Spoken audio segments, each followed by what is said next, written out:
8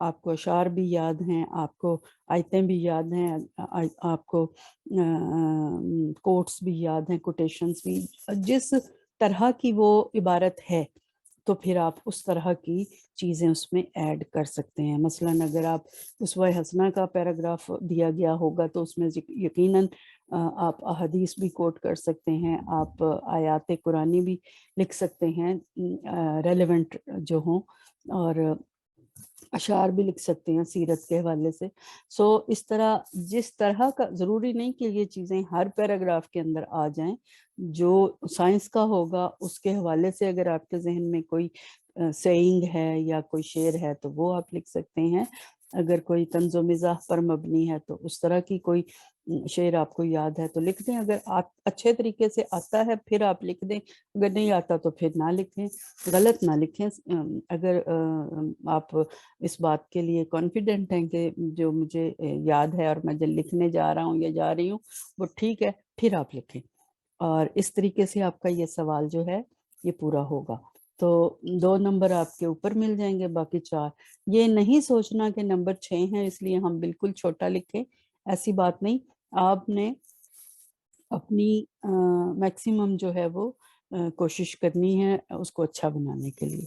اس کے بعد اگلا سوال نمبر 4 جو کہ حصہ نظم میں سے ہے، مندرجہ ذیل میں سے کسی ایک نظم یا جز کی آسان لفظوں میں تشریح کریں، یہ 7 نمبر کا سوال ہے۔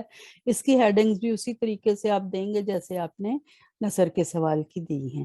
2 بند آپ کو دیے گئے ہیں، ان میں سے کسی ایک بند کو آپ نے سلیکٹ کر لینا ہے جو آپ کو زیادہ اچھے طریقے سے آتا ہوگا۔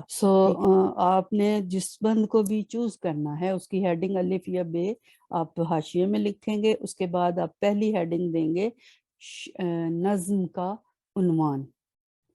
نظم کا نام یا سبق کا نام کبھی نہ لکھیں، ہمیشہ سبق کا عنوان یا نظم کا عنوان لکھیں۔ بہت سے بچے اس طرح کی غلطی کرتے ہیں اور وہ سبق کا نام یا نظم کا نام لکھتے ہیں، تو یہ ٹھیک نہیں ہوتا، لکھنا چاہیے سبق کا عنوان یا نظم کا عنوان۔ تو پہلی ہیڈنگ آپ کی ہوگی نظم کا عنوان، دوسری ہیڈنگ آپ دیں گے نمبر 2 پہ شاعر کا نام، مصنف اور شاعر کا نام ہوتا ہے، تو وہ آپ اس کے بعد آپ آگے ان کا نام لکھیں گے، پھر آپ بتائیں گے شاعر کا تعارف، تو وہ 2-3 لائنوں میں آپ لکھ کے اس کے بعد پھر آپ تشریح کی ہیڈنگ دیں گے اور ان اشعار کی اچھے طریقے سے مفصل آپ تشریح بیان کریں گے۔ پھر اس طرح سے یہاں بھی آپ درمیان میں حوالے کے اشعار جو ہیں وہ اس میں شامل کر سکتے ہیں تشریح کے اندر، اور کوشش کریں وہی کہ اپنے ذہن میں 20 منٹ کا ٹائم رکھیں۔ ہاں البتہ اگر آپ کو محسوس ہو کہ تھوڑا زیادہ لگ رہا ہے، کمی بیشی ہو سکتی ہے، مگر جب آپ آغاز کریں سوال کا تو 20 منٹ کا ہی ذہن میں خیال رکھیں۔ اس کے بعد 5واں سوال ہے مندرجہ ذیل میں سے کسی ایک غزل یا جز کی تشریح کریں، یہ 9 نمبر کا سوال ہے، اور ہر بند میں 3 ہر جز میں 3 اشعار دیے گئے ہیں۔ دیکھیں یہ 2 مصرے کا ایک شعر ہے، 3 اشعار ادھر ہیں، اسی طرح 3 اشعار ادھر ہیں، اس حساب سے آپ کو 9 نمبر دیے گئے ہیں۔ تو پہلا تو ایک نمبر آپ کو وہ شاعر کا نام، اس میں غزل میں کیا ہوتا ہے کہ غزل کا کوئی عنوان نہیں ہوتا، صرف شاعر کا نام ہوتا ہے، تو آپ ہیڈنگ دیں گے شاعر کا نام۔ ظاہر ہے یہ ایک ہی غزل میں سے اٹھائے گئے ہیں اشعار کیونکہ ردیف قافیہ سیم ہے، اور یہ دوسری غزل سے اٹھائے گئے ہیں ردیف قافیہ سیم ہے، سو اس وجہ سے آپ نے ایک ہی شاعر ہوگا ان پوری ایک غزل کا، اس کا بھی ایک شاعر، تو صرف جو بند بھی آپ اٹھائیں گے اس کو آپ نے کیا کرنا ہے، نمبر 1 بس ہیڈنگ ایک ہی ہوگی شاعر کا نام، وہ آپ نے لکھا، اس کے بعد شاعر کا 2-3 لائنوں میں یا 4 لائنوں میں تعارف لکھیں گے، شاعر کا تعارف، اور اس کے تعارف میں آپ اس کی شاعری کے حوالے سے پیدائش اور وفات کا سن اور اس کی شاعری کی خصوصیات میں سے چند باتیں لکھیں گے، اور اس کے بعد آپ تشریح کرنے لگ جائیں گے، تشریح کی ہیڈنگ دیں اور جو اشعار ہیں ان کا مفہوم لکھنے کے بعد آگے پھر تشریح بیان کریں. مشکل الفاظ کے معنی لکھنے کی ضرورت نہیں ہوتی، وہ بس آپ تشریح میں جب بیان کریں گے پیپر میں الگ سے مشکل الفاظ کے معنی لکھنے کی ضرورت نہیں ہوتی. اس طرح یہ 9 نمبر کا سوال ہوگا. اس کے بعد نمبر 6 پہ ہے دوست کو خط لکھ کر اس کی والدہ کی بیمار پرسی کریں، اور اس کے 5 نمبر ہیں. یہ سوال آپ کو جلدی حل کر لینا چاہیے کیونکہ یہ بہت طویل نہیں ہے. تشریحات کے سوالات جو ہیں نا وہ طویل ہو سکتے ہیں، اس لیے ان پر ٹائم آپ کا زیادہ لگ سکتا ہے. یہ جو جواب ہوگا خط والا، اگر آپ نے اچھے طریقے سے تیار کیا ہوگا تو یہ آپ 10 منٹ میں میکسیمم ختم کر دیں گے. اور خط کے جب میں آپ کو پڑھاؤں گی سارے گرامر کے پورشن اور قواعد سارے، تو اس میں خط بھی آئے گا، تو میں آپ کو اس کی تمام جو ہیڈنگز ہیں اور تمام جو اس کے سٹیپس ہیں وہ سکھا دوں گی کہ کس طرح سے خط کو اٹیمپٹ کیا جاتا ہے. ابھی آپ فی الحال یہ ذہن میں رکھیں کہ یہ سوال آپ کو اتنا اچھا آنا چاہیے کہ اس کے 5 نمبر بھی آپ کو پورے مل جائیں اور ٹائم بھی آپ کا میکسیمم جو ہے وہ 10 منٹ خرچ ہو. اس سے زیادہ ٹائم اس پہ نہیں لگنا چاہیے. اس کے بعد 7واں سوال ہے جس کا کام اسی کو ساجھے پر کہانی لکھیں یا ٹریفک کے بڑھتے مسائل کے حوالے سے ٹریفک انچارج کو رپورٹ لکھیں. یہ چوائس ہے یا تو کہانی یا پھر رپورٹ، دونوں میں سے آپ نے ایک کرنا ہے. لیکن سلیبس میں دونوں چیزیں شامل ہیں، اس لیے پڑھنی تو دونوں ہی پڑیں گی، مگر لکھتے ہوئے اور تیار بھی آپ کو دونوں ہی کرنی پڑیں گی. لہٰذا پیپر میں آپ کو جو آسان لگے آپ اس کو اٹیمپٹ کر سکتے ہیں. یہ بھی 5 منٹ کا ہے، تو اگر آپ کو یہ ٹاپک تیار اچھے طریقے سے آپ نے کیے ہوئے ہوں گے امتحان سے پہلے، تو یہ بھی آپ 5 سے 10 منٹ کے اندر لکھ کے ختم کریں گے اس کو. ٹھیک ہے. کہانی جب آپ کو بہت آسان چیز ہے لکھنا، اور یہ آپ اگر لکھتے ہیں تو یہ اس میں گپ شپ لگانے کا بھی کافی مارجن ہوتا ہے. تو جو ٹاپک ہے یہ مختلف کہانیاں آپ پڑھیں گے، پریکٹس کریں گے، اور آپ کو پتہ چل جائے گا کہ کس طریقے سے آپ نے لکھنا ہے کہانی کو. اور اسی طرح رپورٹ کس طرح سے تیار کی جاتی ہے. تو ٹریفک کے مسائل ہیں، لہٰذا ٹریفک انچارج کو لکھا جائے گا اور وہ رپورٹ آپ بنا کر بھیجیں گے. رپورٹ کیسے تیار کی جاتی ہے یہ بھی آپ کو سکھا دیا جائے گا.